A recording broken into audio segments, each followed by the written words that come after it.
الرجيم بسم الله الرحمن الرحيم اقتربت الساعة وانشق ويقول سحر وكذبوا وأهم وكل أمر هذا يوم عسير صدق الله العظيم.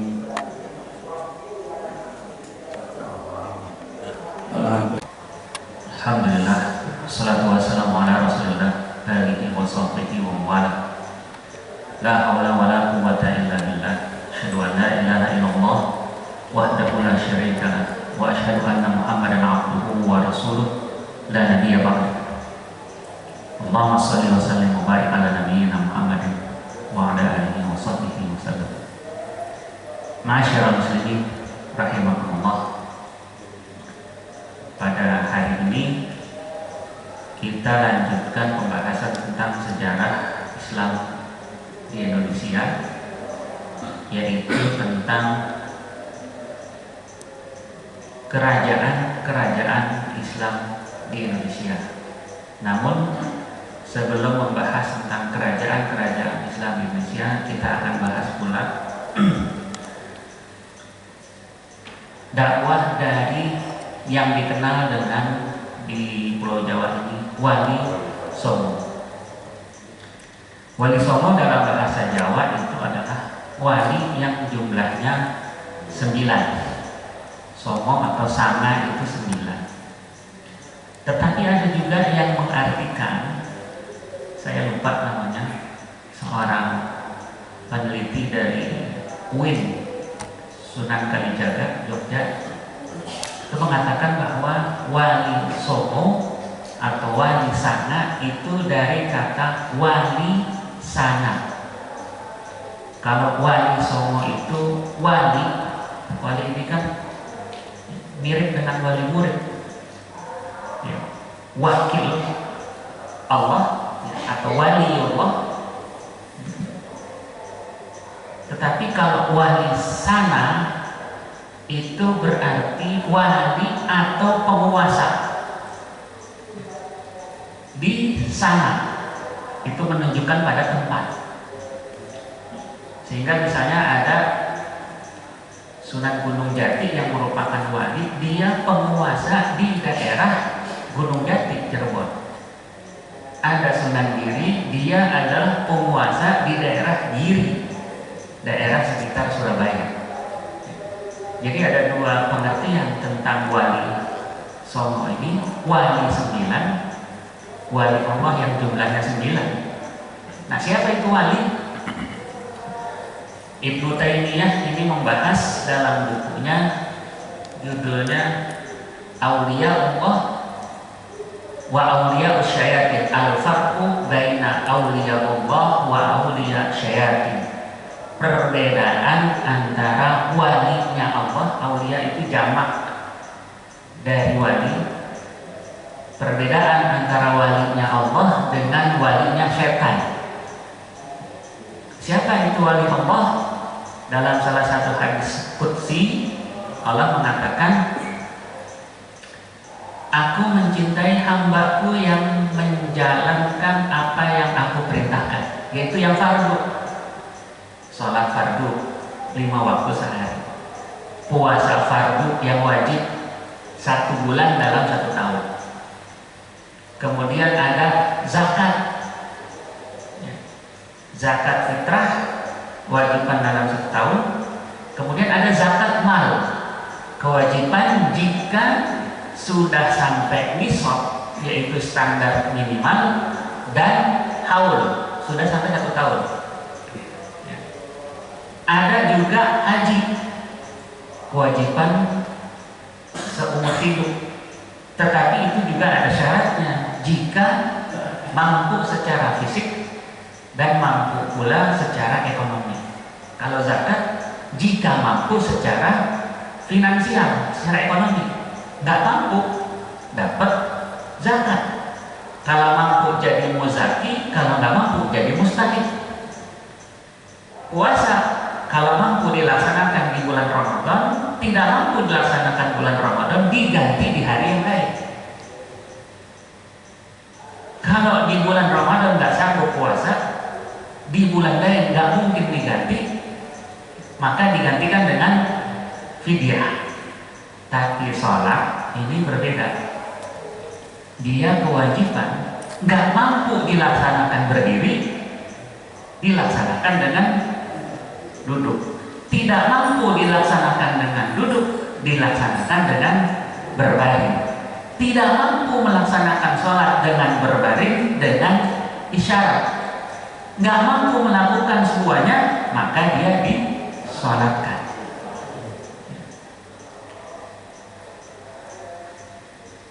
Jika hambaku melaksanakan apa yang aku wajibkan, aku mencintainya. Dan aku tambah mencintainya jika dia tambah dengan yang sunnah. Sudah lakukan sholat wajib, ditambah sholat sunnah. Ada sholat sunnah rawatib, ada sholat sunnah syuruk, ada sholat sunnah tuhur, ada sholat sunnah duha, dan seterusnya dan seterusnya.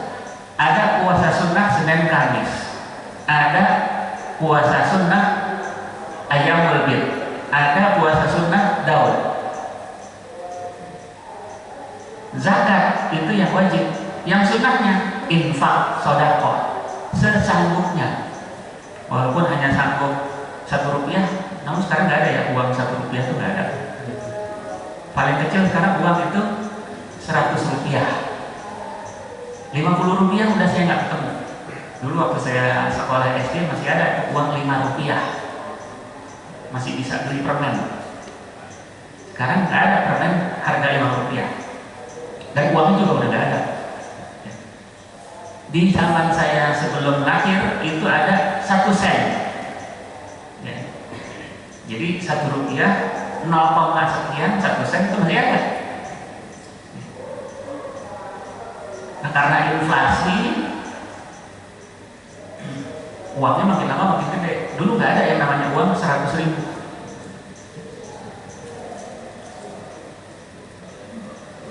Zakat itu yang wajib, sedekah infak itu yang sunnah.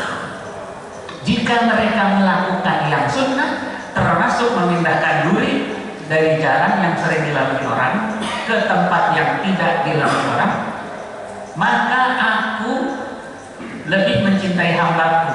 Dia akan melihat dengan penglihatanku, dia akan berjalan ya, dengan kakiku, dia akan memukul dengan tanganku.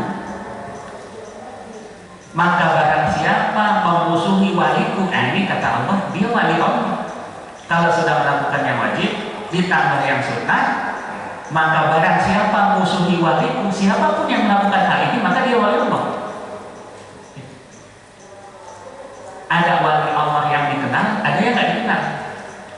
Barang siapa memusuhi wali itu, maka dia berarti ngajak perang dengan aku. Masyaallah muslimin rahimakumullah. Di saat kaum salaf ini adalah bukan sekarang yang disebut orang salafi, bukan. Orang salafi itu orang yang mengikuti sekarang ini, maksudnya mengikuti manhajnya salaf. Siapa itu salaf? Kaum salaf. Kaum salaf adalah kaum yang hidup hanya 3 generasi. Kata Ibnu Taimiyah cuma 3 generasi yang disebut kaum salaf. Selebihnya khalaf, orang yang datang kemudian. Salaf adalah para sahabat Nabi. Yang kedua tabi'in, yang tidak bertemu dengan Nabi tapi bertemu dengan sahabat. Yang ketiga adalah tabi'in. Ini yang dimaksud dengan orang-orang salaf. Salaf itu orang yang dahulu, orang yang datang kemudian khalaf. Pada zaman hidupnya kaum salaf ini ada yang namanya Malik bin Dinar. Pada zaman dia hidup pernah terjadi kemarau. Kalau nggak salah 3 tahun berturut-turut sama sekali 1 tetes pun air hujan nggak turun. Alhamdulillah semalam hujan. Saya pikir kalau subuh besok hujan saya nggak jadi di sini. Begitu subuh hujannya berhenti. Nah, maka dilaksanakanlah sholat istisqa. Cuman berkali-kali dilaksanakan sholat istisqa, hujan satu tetes pun nggak turun. Satu tetes hujan pun tidak turun. Padahal yang sholat di situ orang soleh, para salaf, orang-orang salaf. Satu tetes pun hujan nggak turun. Satu saat ada orang malam-malam datang ke masjid, kemudian yang lain udah pada pulang, orang ini sholat 2 rakaat, setelah itu berdoa. Karena masjid waktu itu kalau malam lampunya dimatiin, maka nggak ketahuan ada orang atau tidak di sampingnya. Ketika dia sholat dan berdoa, dia nggak tahu ada di sampingnya ada orang yang mendengarkan. Dia berdoanya begini, doanya agak aneh. Ya Allah, sesungguh hamba-Mu minta kepadaku sesuatu yang tak berharga bagimu, dan itu pun tidak mengurangi kekayaanmu. Kenapa Engkau belum berikan kepada mereka? Apakah Engkau takut miskin? Ini yang aneh. Ya Allah, apakah Engkau takut miskin memberikan sesuatu yang tak ada harganya bagimu, dan itu pun tidak mengurangi kekayaan? Ya Allah, turunkanlah hujan sekarang juga. Selesai ngomong, hujan deras turun. Orang yang ada di sampingnya, Malik bin Dinar, heran. Malik bin Dinar ini tabi'in, kalau saya nggak salah tabi'in. Heran, ini orang siapa? Begitu doa, ya Allah turunkan hujan sekarang juga, tiba-tiba hujan deras turun. Padahal sebelumnya berkali-kali sholat istisqa hujan nggak turun. Maka setelah selesai orang ini doa, diikutin orang ini kemana pulangnya. Rupanya orang ini pulang ke tempat rumah penjualan budak. Maka dia tahu, wah ini pasti budak. Dia pulang, esokan harinya datang lagi dengan bawa uang beberapa dinar. Niatnya mau beli budak itu tadi.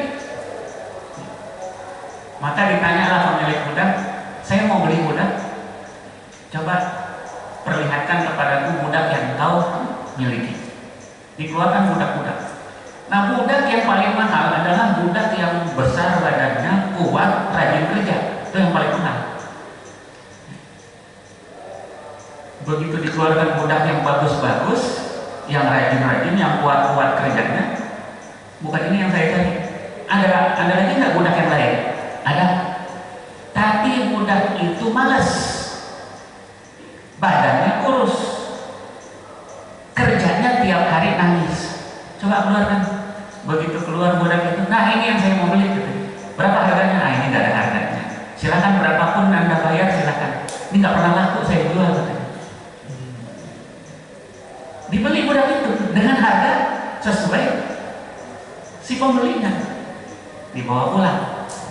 Tengah jalan budaknya nanya, Tuan, kenapa Tuan beli saya? Kan Tuan tahu saya ini bukan budak yang terbaik, males.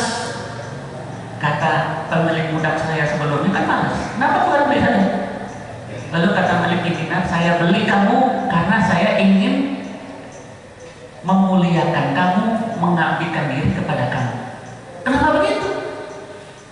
Karena saya pernah dengar doa kamu. Ketika orang berdoa minta hujan gak dikabulkan, engkau sendirian berdoa minta hujan, Allah kabulkan. Maka saya ingin memuliakan kamu. Saya ingin menjadikan engkau tuan aku. Kan kebalik ya. Biasanya budak dibeli, itu jadi budaknya yang beli jadi majikan. Ini kebalik. Dia ingin menjadikan budak ini sebagai majikannya. Si budak kaget, kalau gitu izinkan saya sholat ke masjid. Nah, budak ini sholat ke masjid, diikuti sama Malik bin Dinar di sampingnya. Selesai sholat, budak ini doa. Doanya kedengeran karena ada di sampingnya. Ya Allah, rahasia antara dengan engkau sudah ada yang tahu. Aku gak ingin hidup lebih lama lagi. Maka cabutlah nyawaku sekarang juga. Selesai ngomong mati budaknya. Ini wali Allah. Yang namanya wali Allah nggak kepengen dikenal orang. Kalau pengen dikenal orang, saya wali Allah, itu bukan wali Allah. Ya, bisa jadi itu aulia usyayatin. Masyaallah muslimin rahimakumullah. Lalu kalau ada wali yang dikenal, dalam salah satu hadis yang lain dikatakan itu adalah berita gembira. Sebelum dia wafat, Allah gembirakan dia dengan berita gembira. Yang pertama adalah Sunan Gresik. Ini adalah wali yang berasal dari Arab. Nama aslinya adalah Maulana Malik Ibrahim. Dia dipercaya masih keturunan Rasulullah. Beliau datang ke Jawa atas perintah dari Sultan Muhammad I, yaitu nenek moyangnya dari Muhammad Al-Fatih yang menaklukkan Konstantinopel. Pada batu nisannya tertulis Maulana Malik Ibrahim wafat 822 Hijriah, kurang lebih tahun 1400-an Masehi, hampir mendekati 1500 Masehi. Di akhir dari pemerintahan Majapahit sebelum munculnya kerajaan Demak. Yang kedua, Sunan Ampel. Sunan Ampel wafat 1481 Masehi. Ini agak berdekatan waktunya antara Maulana Malik Ibrahim dengan Sunan Ampel. Nama aslinya adalah Raden Ali Rahmatullah. Sunan Ampel dikenal sebagai perancang berdirinya kerajaan Islam di Jawa yang pertama, yaitu kerajaan Demak. Dia yang merancang, yang merencanakan. Karena waktu Sunan Ampel itu masih berkuasa Majapahit, cuma udah perang di antara sesama keluarga Majapahit. Maka Sunan Ampel merancang berdirinya kerajaan Islam pertama di Demak. Walaupun ketika dia kerajaan Demak itu berdiri, Raden Sunan Ampel itu sudah wafat. Dia juga mendirikan pesantren di dekat Surabaya, namanya Ampel Denta. Di pesantren ini dididik para pemuda untuk menjadi juru dakwah yang dikirim ke Jawa dan keluar Jawa. Ada Sunan Giri yang jadi muridnya, ada Raden Fatah yang kemudian jadi Raja Demak pertama, ada Sunan Bonang putranya sendiri, ada Sunan Derajat yang kemudian menyebarkan Islam di daerah Lamongan, ada Maulana Ishak yang anaknya kemudian menjadi penguasa di daerah Jawa Barat, dan lain-lain. Dari pesantren ini pula Islam berkembang ke Maluku.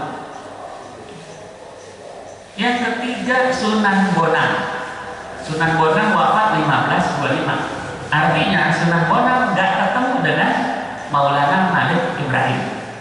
Jadi kalau kita nonton film Wali Songo, itu film mitos. Kenapa? Karena di situ digambarkan semua Wali Songo yang 9 musyawarah di Masjid Demak. Ya. Bagaimana bangun Masjid Demak? Padahal antara Wali Songo yang satu dengan yang lain nggak ketemu, hanya beberapa yang ketemu. Sunan Bonang nggak ketemu dengan Maulana Malik Ibrahim karena sudah wafat. Sunan Bonang nama aslinya adalah Makdum Ibrahim. Dia adalah kakak kandung Sunan Derajat. Sunan Bonang dikenal sebagai ahli fikih, usuluddin, tasawuf, seni dan sastra. Dia juga ahli arsitektur. Dia juga ahli dalam ilmu pencaksilat. Pencaksilat memang warisan dari dulu. Nah, itu dikuasai oleh Sunan Bonang. Dialah pencipta lagu Tombok Ati yang kemudian dipopulerkan oleh Opik. Dia penulis Suluk Wijil. Kitab ini mengisahkan ada nama seorang yang namanya Wijil yang belajar ilmu makrifat. Wa man arrafa nafsahu faqad arrafa rabbahu. Barang siapa mengenal dirinya, maka dia pasti mengenal Tuhannya. Ini ilmu makrifat. Kalau kita tahu siapa diri kita, maka kita pasti tahu Tuhan kita. Kalau kita nggak kenal diri kita, maka bagaimana mungkin kita kenal Tuhan kita? Ini ilmu makrifat. Yang keempat, Sunan Derajat. Nama aslinya Syarifuddin atau Raden Qasim. Dia ditugaskan oleh ayahnya Sunan Ampel untuk berdakwah di daerah sekitar Lamongan. Sunan Derajat ini memberi perhatian khusus kepada kesejahteraan masyarakat. Ajarannya dikenal dengan Pepali Pitu, 7 dasar ajaran. Yang diantaranya adalah mulia guna pancawaktu. Kemuliaan itu dicapai dengan sholat 5 waktu. Dia juga mendirikan pesantren di daerah Lamongan, dan dia juga dikuburkan di sana.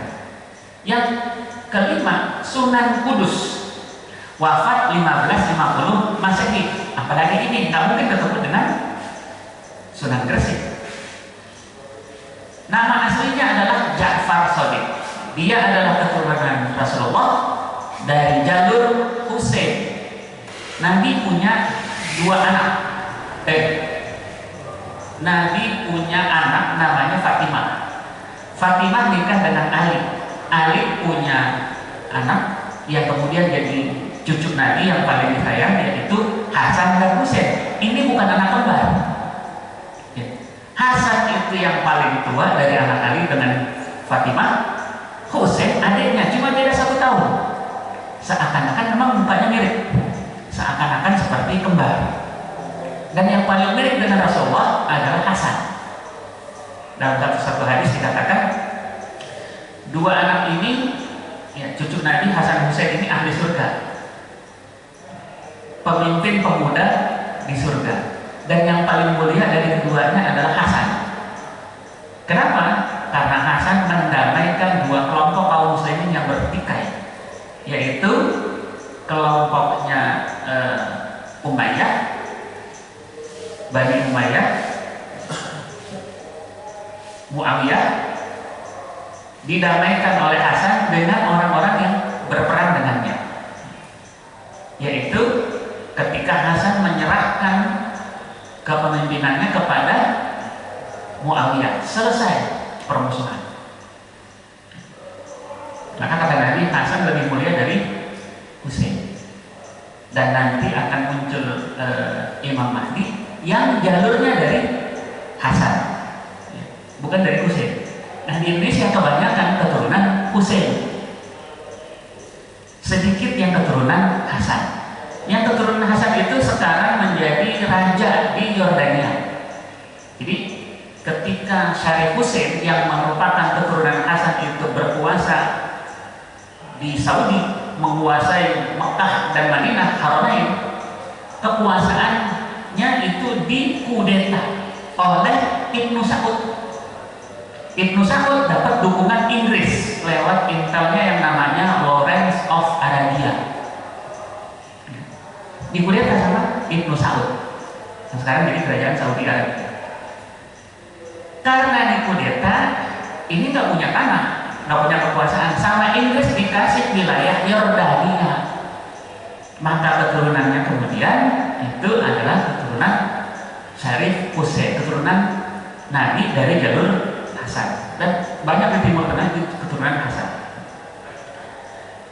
Di Indonesia, Sunan Kudus ini keturunan Husain. Jadi sebahagian wali itu, Wali Songo, keturunan Nabi. Dia dijuluki dengan waliul ilmi, orang yang luas ilmunya, mampu menguasai ilmu tauhid, usul fikih, tafsir, hadis, sastra. Antara usul fikih dengan fikih itu berbeda. Kalau usul fikih itu metodenya, Kalau fikih itu keputusannya, ya, keputusan hukumnya. Dia juga luas dalam berdakwah. Kudus waktu itu adalah lingkungan yang mayoritasnya Hindu. Dia berdakwah dengan membangun masjid yang menaranya mirip dengan candi. Menaranya mirip dengan candi. Kemudian kalau Idul Kurban, dia melarang pengikutnya memotong sapi. Nggak boleh potong sapi. Bukan berarti haram, karena dia menjaga keharmonisan di lingkungan yang mayoritas Hindu. Maka yang dipotong adalah kerbau.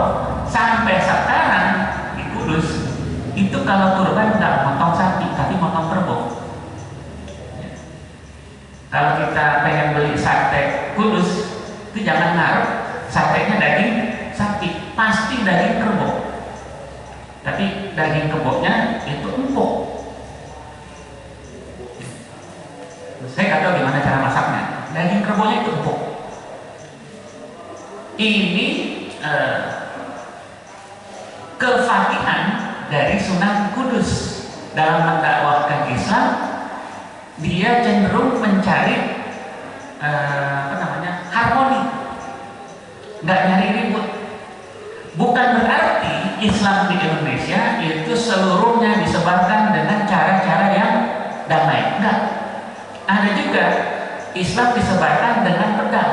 Nanti ada sampai pada kasus Islam disebarkan di Indonesia dengan pedang, dengan peperangan.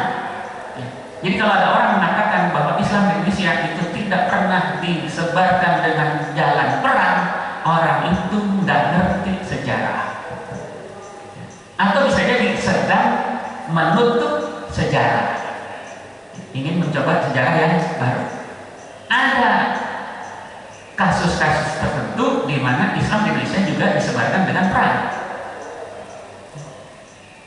Ma'asyiral muslimin rahimakumullah, antara Sunan Kudus itu punya kaitan dengan Al-Quds, ya. Kenapa Kudus itu dikasih nama Kudus? Kota yang ada di Palestina, kota Al-Quds, ya. Karena dia punya keterkaitan dengan Al-Quds. Pada satu saat dia punya hubungan dengan Quds, Yerusalem, ya. Maka ada anekdot, ya. Begini anekdotnya. Yesus itu anak Kudus. Jadi sebenarnya Yesus itu orang Jawa. Kenapa? Karena Kudus adanya di Jawa. Masyaallah muslimin rahimakumullah. Sunan Giri wafat 1506. Nama aslinya adalah Raden Paku atau Sultan Abdul Fakih. Dia adalah putra Maulana Ishaq. Maulana Ishaqnya sendiri itu nggak dikenal sebagai wali, tapi dia murid Sunan Ampel. Nah, anaknya jadi Sunan Giri. Dia menyebarkan Islam di daerah Blambangan. Blambangan ini Jawa paling timur. Sekarang ini Banyuwangi lah kurang lebih. Ya, daerah Banyuwangi. Dia juga saudara kandung Sunan Gunung Jati. Sedangkan Gunung Jati menyebarkan Islam di daerah Jawa Barat. Kalau Sunan Giri menyebarkan Islam di daerah Jawa Timur, Banyuwangi. Sunan Giri ini membuat peraturan ketataprajaraan. Kalau sekarang ini namanya tata negara. Bagaimana sistem ketatanegaraan, pedoman upacara keraton, sistem perundang-undangan dan peradilan, itu yang nyusun adalah Sunan Giri. Jadi ternyata para wali ini nggak cuma ngerti agama, tapi juga ngerti politik, ngerti ilmu sosial. Seperti Sunan Derajat itu ngerti ilmu sosial. Ya. Dia sukanya adalah bakti sosial. Kalau ada orang yang susah, pasti dia bantu. Sementara Sunan Giri ngerti tentang ilmu ketatanegaraan. Berikutnya Sunan Kalijaga. Nah, ini wali yang orang Jawa asli, juga seorang perampok awalnya, ya. Seorang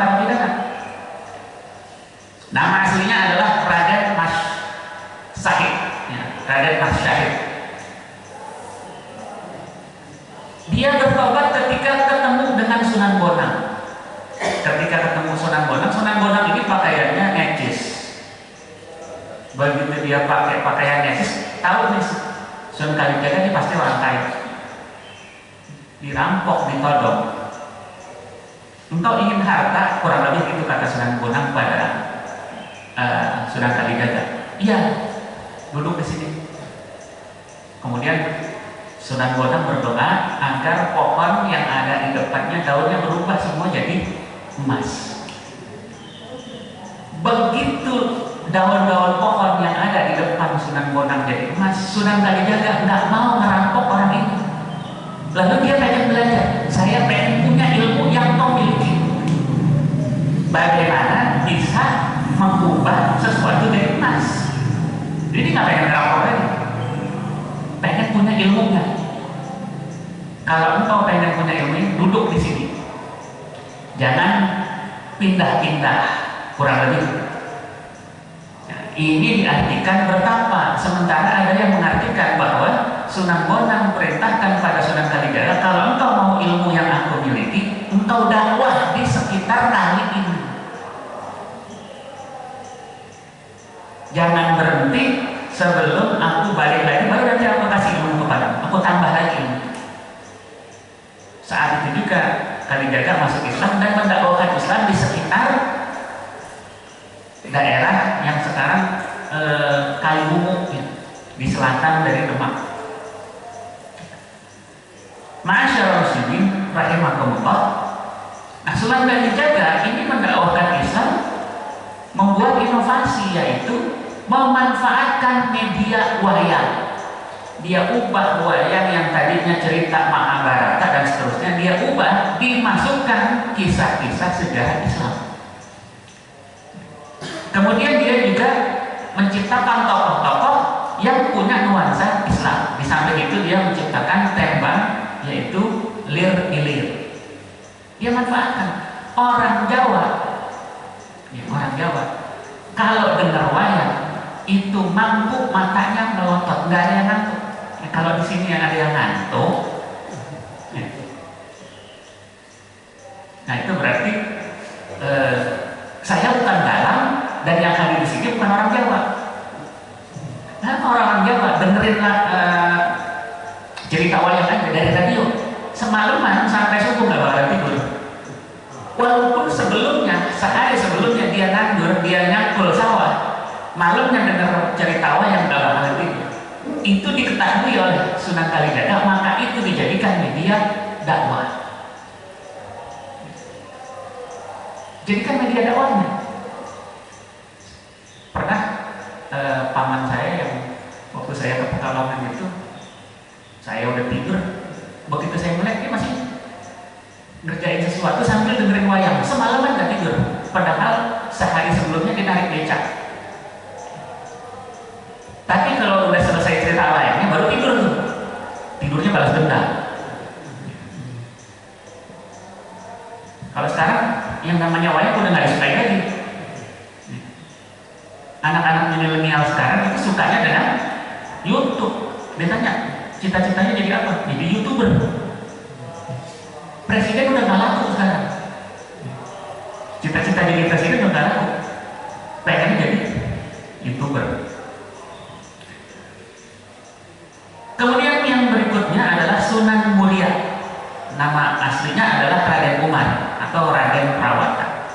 Dia adalah anak dari Sunan Kalijaga. Sunan Kalijaga ini nikah dengan istri yang keturunan Cina. Jadi ada sebahagian dari wali ini yang keturunan Cina. Siapa? Sunan Muria. Sunan Muria menyebarkan Islam di Gunung Muria, di daerah selatan, kalau salah dari Kudus, selatan dari Jepara.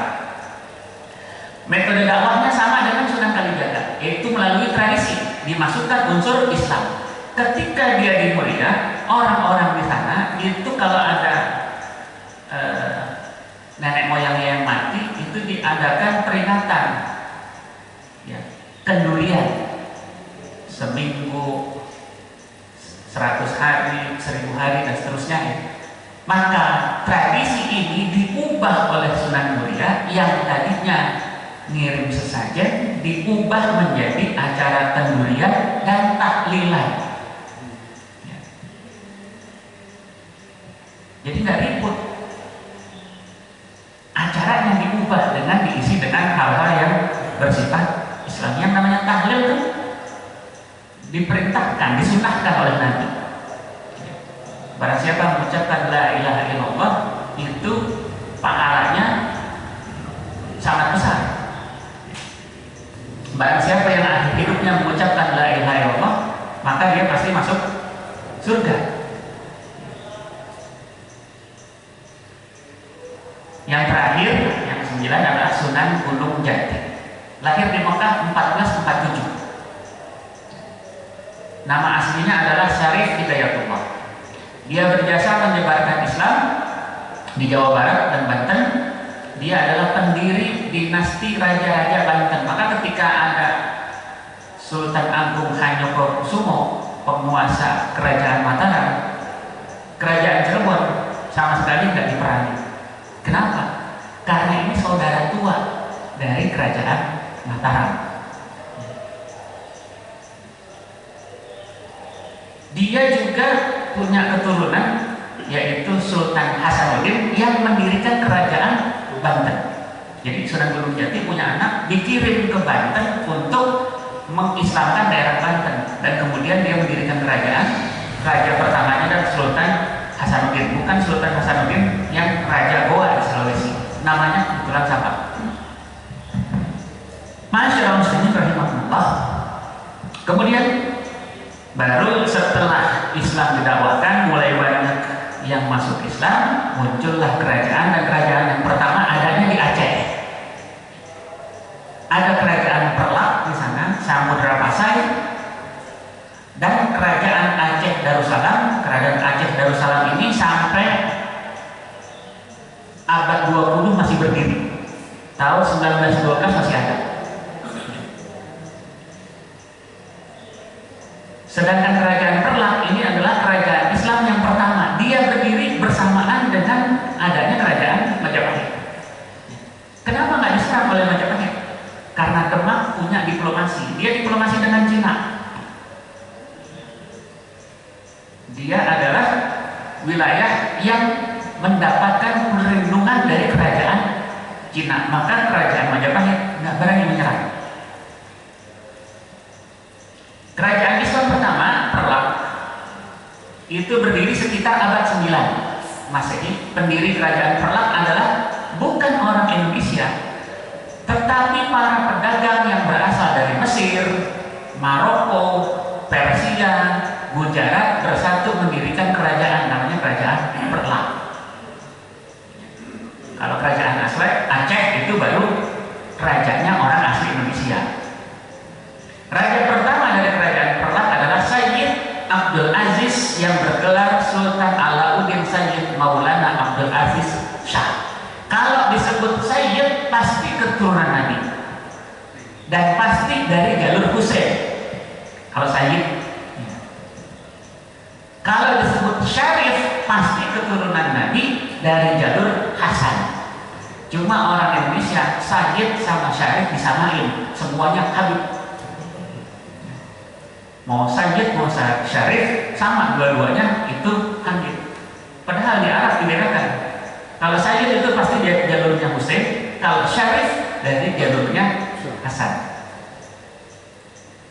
Dalam buku Rihlah, jalan-jalan dari Ibnu Battuta disebutkan bahwa ketika Ibnu Battuta tiba di Samudra Pasai, di kerajaan berikutnya Samudra Pasai, yang memerintah adalah Sultan Malikul Zahir.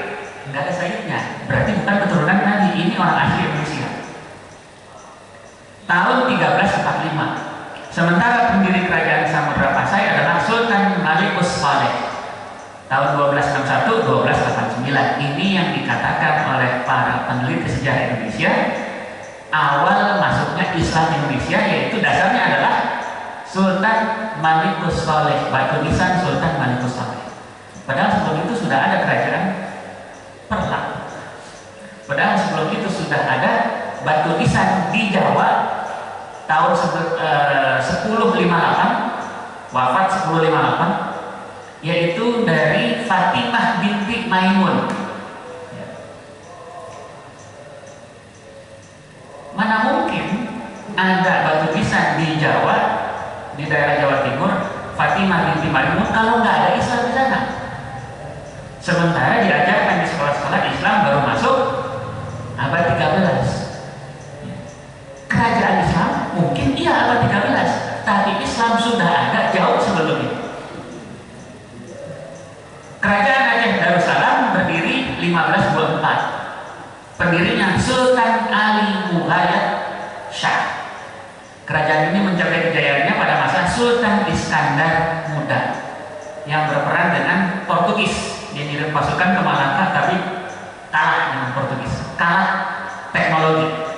Ya. Hal yang sama juga dilakukan Demak, ngirim pasukan, ribuan kapal dikirim ke Malaka, yang balik cuma 2 kapal. Orang Jawa kadang-kadang suka dengan yang mitos-mitos. Tanya, kenapa kamu kalah dengan Portugis? Gimana enggak kalah? Mereka punya senjata petir dan geluduk. Gimana ada orang punya senjata petir dan geluduk?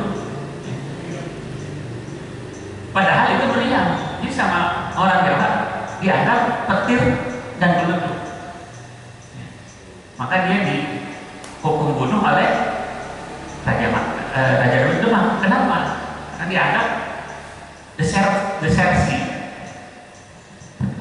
Masyaallah muslimin rahimahullah. Kemudian ada kerajaan Siak dan kerajaan Palembang di Sumatera bagian tengah abad 16 sampai abad 19. Ini juga membuktikan bahwa Indonesia itu tidak dijajah selama 350 tahun. Bahwa Indonesia dijajah 350 tahun mitos. Tidak bisa dibuktikan secara historis. Yang pertama, nama Indonesia belum ada 350 tahun yang lalu. Nama Indonesia itu baru muncul kira-kira tahun 1850 oleh seorang wartawan Inggris namanya James F. Logan. Tapi dipopulerkan oleh seorang antropolog Jerman namanya Adolf Sebastian untuk membedakan mana wilayah Nusantara punya Inggris, mana punya Belanda. Dan yang punya Belanda disebut Indonesia. Namanya aja baru muncul abad 19. Gimana ceritanya Indonesia dijajah 350 tahun? Ini kekeliruan. Kita ngikutin seorang gubernur Belanda yang mengatakan Indonesia sudah dijajah Belanda 3 abad, maka kita akan menjajahnya 3 abad lagi. Dibenarkan oleh Soekarno. Soekarno pertama bukan ahli sejarah. Soekarno insinyur. Kalau kata Sidul anak Betawi, tukang insinyur. Dan dia Soekarno ini sukanya memprovokasi. Orang Belanda sebutnya provokator, sukanya provokasi, agitasi. Para peneliti juga menyebut Soekarno ini dibandingkan Hatta seorang agitator, sukanya menghasut massa. Gimana cara menghasutnya? Orang Indonesia dibakar semangatnya supaya benci sama Belanda. Kalian sudah dijajah 3 abad, mau dijajah 3 abad lagi. Padahal faktanya tidak begitu. Nama Indonesia aja baru muncul abad 19.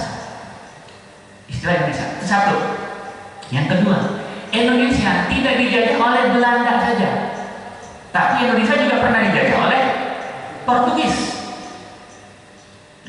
Portugis juga pernah dijajah Indonesia, paling tidak wilayah sebelah timur.